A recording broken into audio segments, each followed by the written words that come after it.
Hi! In front of me is SONY Xperia XZ2 and today I would like to show you how you can change the food apps on this device.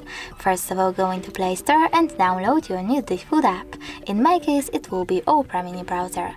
You don't have to open it, just wait for it to download and go into Settings.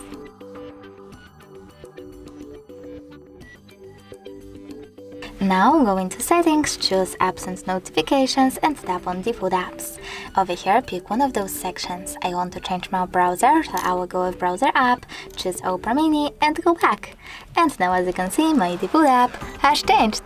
Thanks so much for watching. If you enjoyed this video, don't forget to leave a like, comment and subscribe. Bye!